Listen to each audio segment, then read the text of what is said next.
Tundub imelik või? Aga samamoodi püüab riik praegu kõikvõimalikul moel inimese ellu piiluda. Täna õiguskantsler ütles Riigikogus, et nii ei tohi. Rahapesuvastane superandmebaas, pangakontode masspäringud, numbrituvastusega kaamerad maanteedel, Siseministeeriumi plaan jälgida radikaalsete materjalide lugemist, sõnumirakenduste automaatne jälgimine. Need on kas juba teoks tehtud või unistustes olevad ideed Toompea ja Brüsseli võimukoridorides. Stopp, ütleb õiguskantsler. Siin on ikka oluline lähtuda põhiseadusest ja iga sellise plaani puhul tuleb läbi mõelda ka see, mis võib minna halvasti. Täiesti nõus, et kuritegevus on muutunud keeruliseks ja kasutab tehnoloogiat ja loomulikult peavad politseil olema samasugused meetodid, et kurjategijad kätte saada. Et selles ei olegi vaidlust. Aga praegu tundub, et kõik, kui miski on vähegi tehnoloogiliselt võimalik, üritavad siis selle abil võimalikult palju infot enda kätte saada ja siis seda töödelda muuhulgaks näiteks teatud analüütilisteks eesmärkideks, mitte lihtsalt selleks, et kuritegusid avastada. Ja see tõenäoliselt on miski, mida põhiseadus ei luba.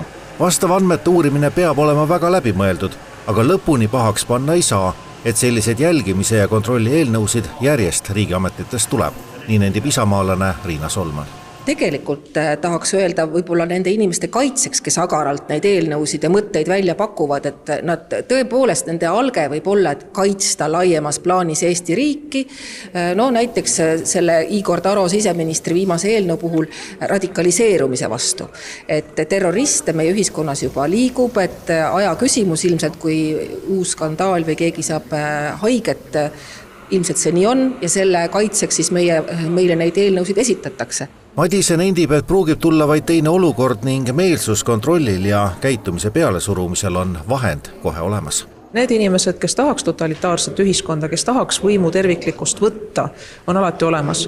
Nii et võib tunduda, et see on midagi, mis ajaloos oli nii või midagi, mis juhtub mujal, aga ka Eesti enda lähiajaloost teame, et piisab massihüsteeriast, et inimeste vabaduse kallale minnakse ilma ühtki põhiseaduspärasuse küsimust küsimata. Kui lähiajaloost te mõtlete? No kas või viimase 5 aasta jooksul. Koroona. Ja. Valitsuserakondade liikmed panevad viimase aja vaidlustes oma süüga ametnikele, kes liiga agaralt seadustest loevad välja, mida seal tegelikult mõeldud ei ole.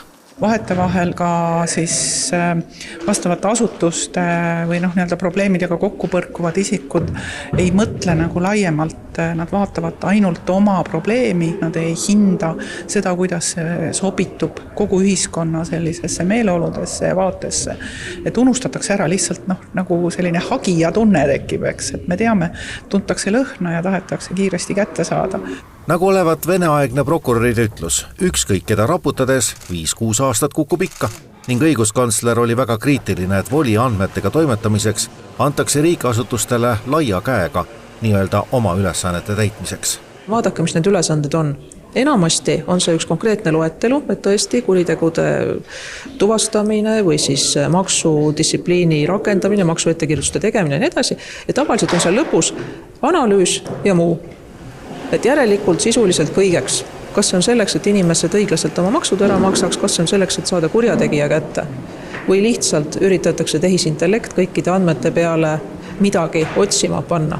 Homme hakkab Riigikogu arutama rahapesu vastase võitluse superandmebaasi loomist, mille president juba korra tagasi lükkas.